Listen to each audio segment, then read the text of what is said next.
Hello ladies and gentlemen, once again I'm having to make a video about how the Tories are left-wing. I'm sure those of you that have seen the news recently will know exactly what this video is all about, but before we get properly into it, I want to go through this article by The Spectator. 6 times Boris Johnson criticised the nanny state. And this article makes Boris Johnson sound like the most based Prime Minister we've ever had, apart from, of course, Maggie Thatcher. So, number 1, he says, it's your own fault if you're fat.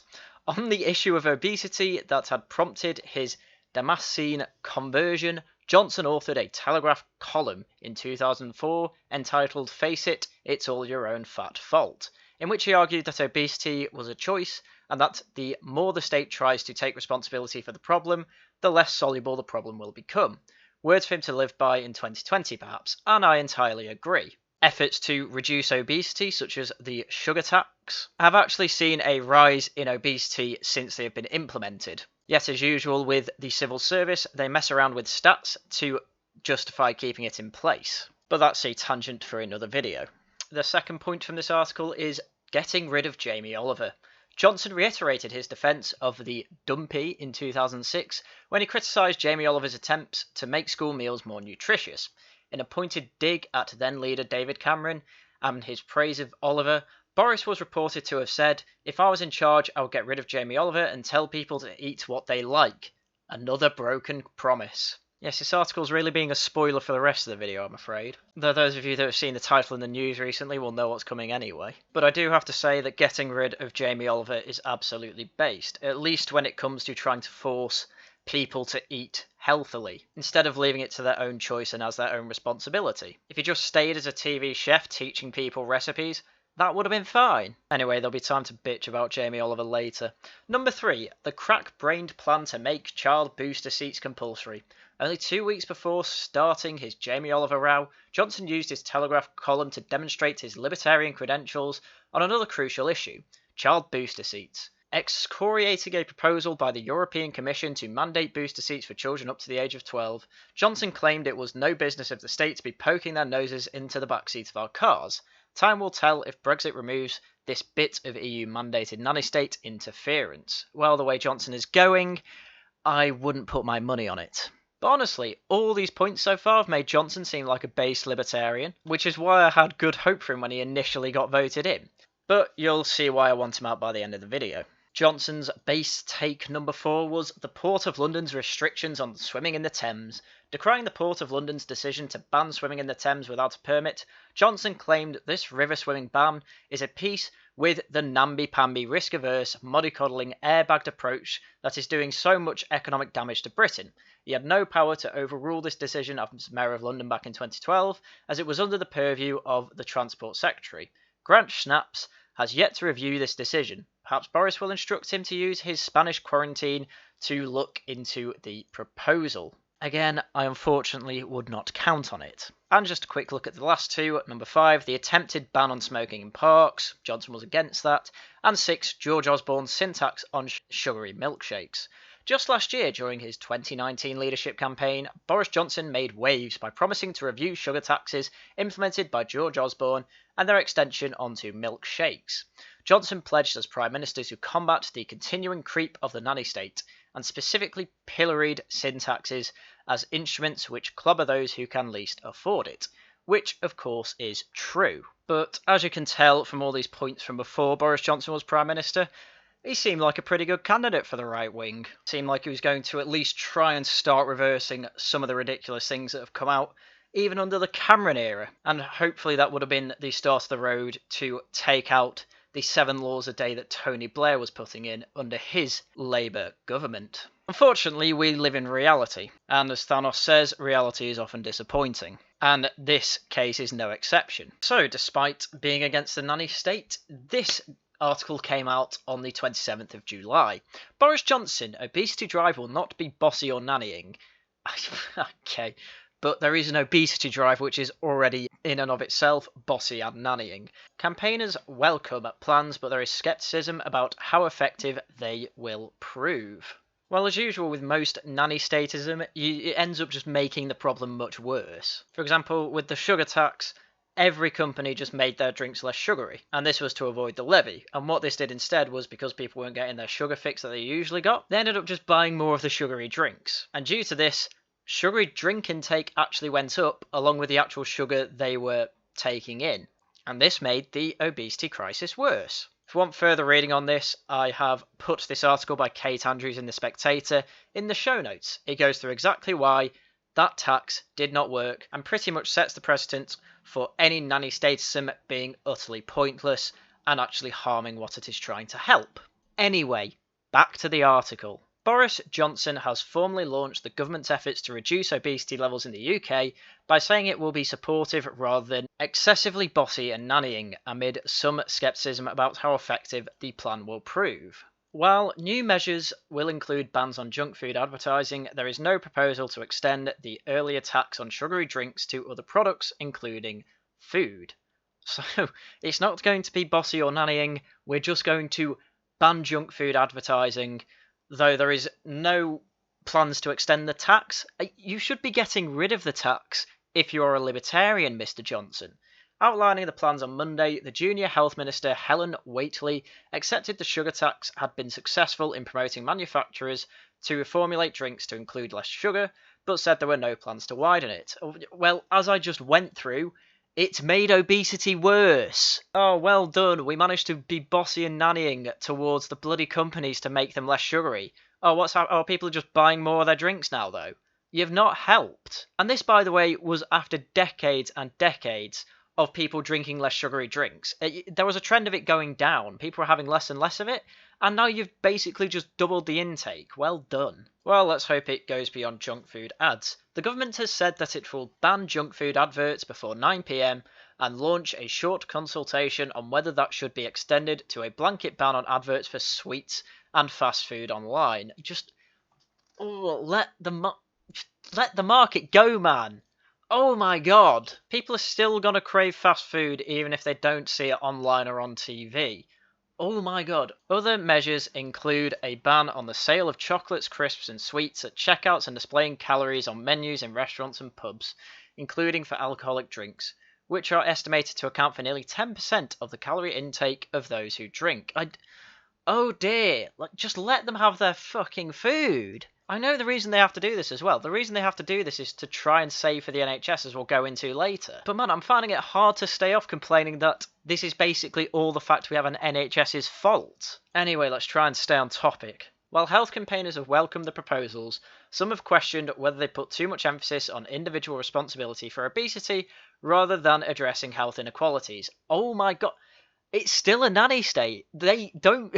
The government here basically doesn't believe in individual responsibility. I mean, it's just a classic leftist claptrap. It's the inequalities that causes people to get fat. I mean, did you see this clip from ITV News the other day? Of the pandemic is the poverty arising from mass unemployment, which could lead to food insecurity and hunger. Rebecca Barry has more.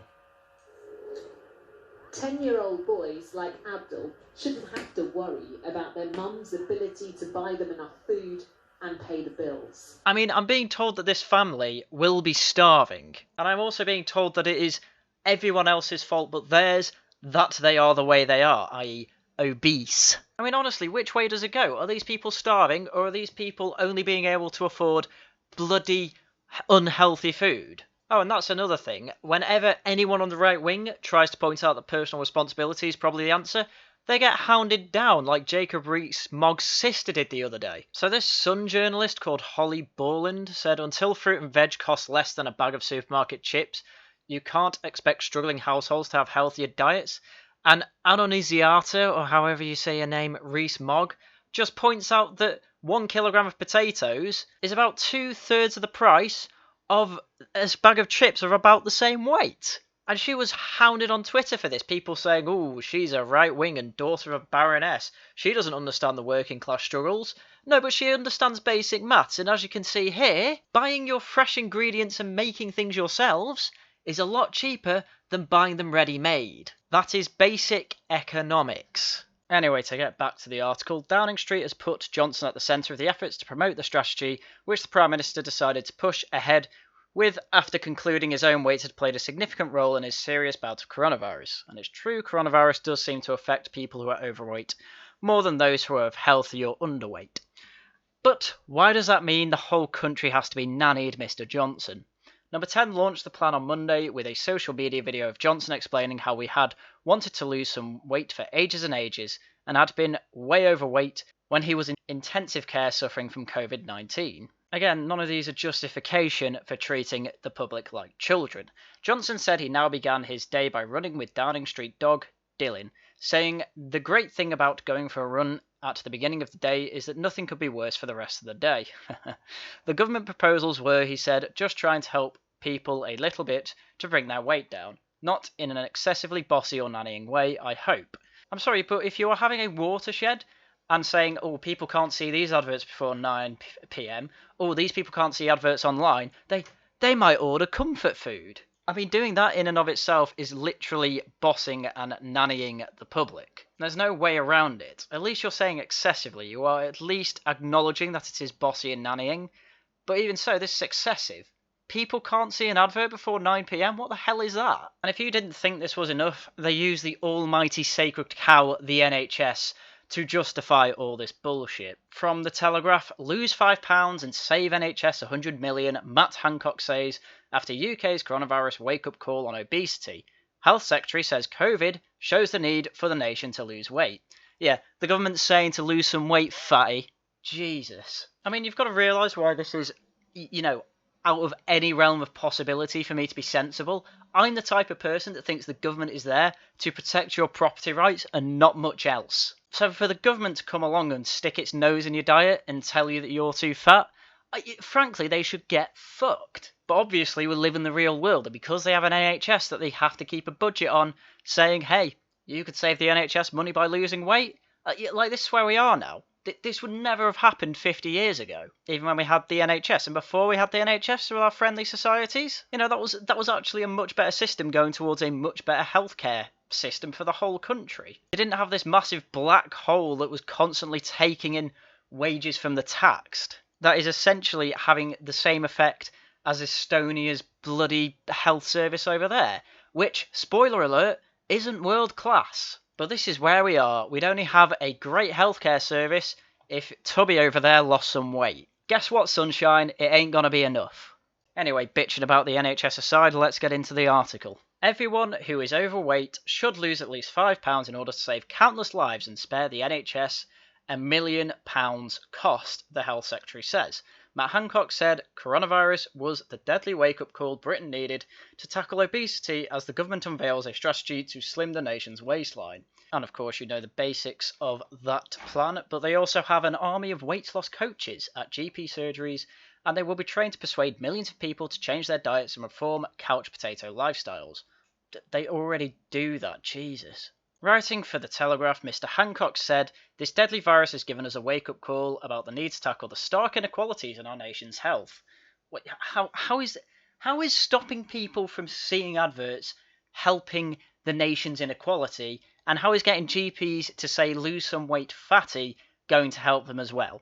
And obesity is an urgent example of this. Great. If everyone... I mean, again, why are you using this leftist language? Inequality is a purely leftist language. Only communists care about it. Only neo-Marxists care about it. You are right-wing. You shouldn't care about inequalities. You should only care about poverty. What's the best way out of poverty? The free market, as you all know. If everyone who is overweight lost £5, it could save the NHS £100 million over the next 5 years. And more importantly, given the link between obesity and coronavirus, losing weight could be life-saving. Yeah, people understand this. When fat people are fat, they understand they're unhealthy.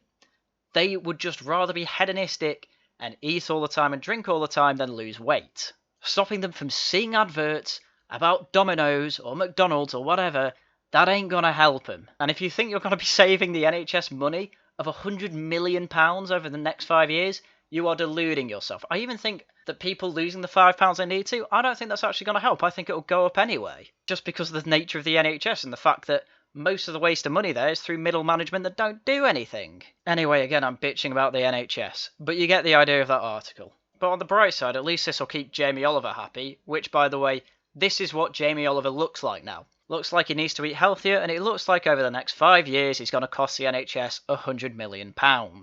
But anyway, I know I've been complaining about the Tories, so I'm going to give you a little white pill. According to The Guardian, tone-deaf ministers reject BAME review of English curriculum. School minister rejects proposals by cross-party MPs for more black input into the history syllabus. I mean, I can't believe I'm at the point where I'm being thankful that the Tories aren't completely ruining education for kids. They aren't completely bowing down to the blacktivists and skintellectuals who were saying, oh, Britain was the most evil country in the world. Oh, exclusively them are to blame. Exclusively white people are to blame for slavery. Exclusively them were the evil ones. You know, despite every reality around slavery. All they want to do is teach kids to hate their country, which guess what they already do.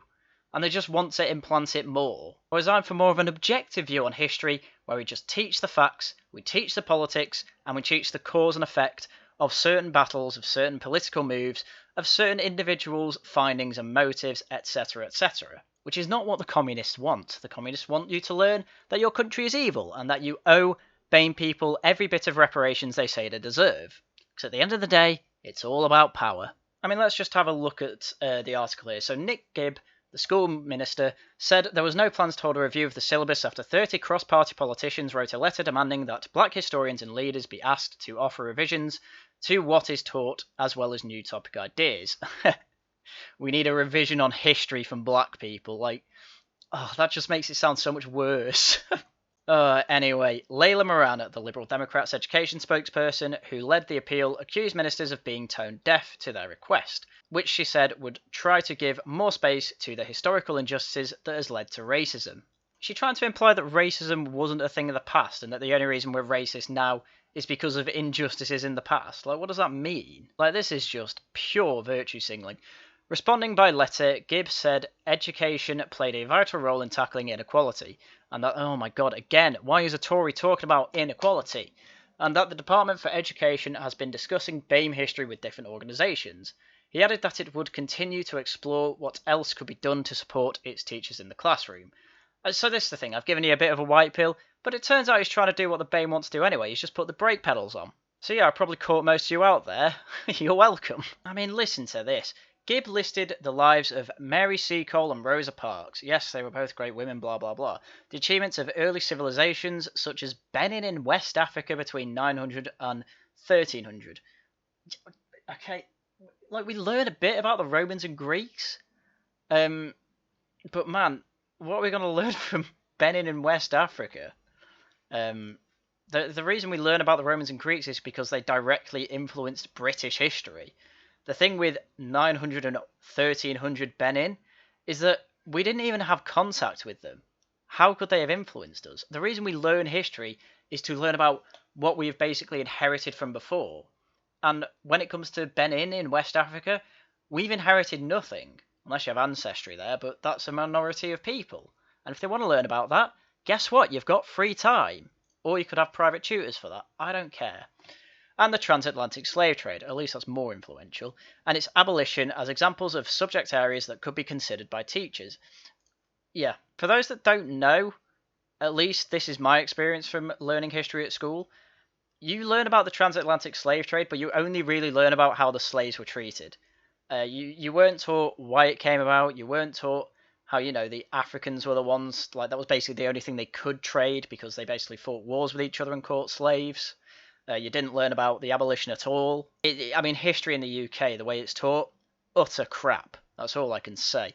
Anyway, Moran, who was formerly a teacher, said Black Lives Matter movement has not only exposed the inequalities faced by black people in the UK, no they haven't, but it has galvanised people right across the country who are desperate for change. Yes, that's because that's what everyone says about every communist movement. If we are to tackle the institutional racism in our society, which there isn't any, the curriculum must not only be diverse, but we must equip young people with an understanding of the historical injustices that have led to that very racism. I just really hope she expands on that. As a former teacher, I know just how fundamental education can be in driving change in our society. The government's rejection of a review of our curriculum demonstrates their reluctance to follow the platitudes with any meaningful action. I mean, it's absolutely mental, isn't it? Education is a driving force in society for change. Yet that's not the idea of education. The idea of education is to teach kids the way the world works, the history of the world, and to teach them basically how to have a better life in the future by teaching them English, teaching them maths, teaching them science, teaching them history, or whatever languages they want, I guess. Teaching them all that shouldn't get them in a mindset to strive for change. That tends to come from their intuition anyway. I mean, I strive for change, but that didn't really come through my education. That came from my intuition and realising that the way the world works is complete bollocks. How did I find that out? Well, I just look at the news, I looked at the way the world was going, but most importantly, people tried to indoctrinate me in university. And that wasn't even due to my course, that was just down to the student union. And then you look at the student union and the NUS, oh my god, it's run by communists. You look at the government, oh my god, Labour's full of communists. Until you eventually get round to the position I'm in now, in which I'm calling the Tory party, which is supposed to be right-wing, left-wing. But the point there was that education should be the opposite of doing that to people. As it didn't do to me, because I was lucky enough to go to a school that didn't try and indoctrinate me. Although having said that, it was a Catholic school. But you get the idea. So, this Layla Morgan, completely wrong. And I think we all get the idea of this now.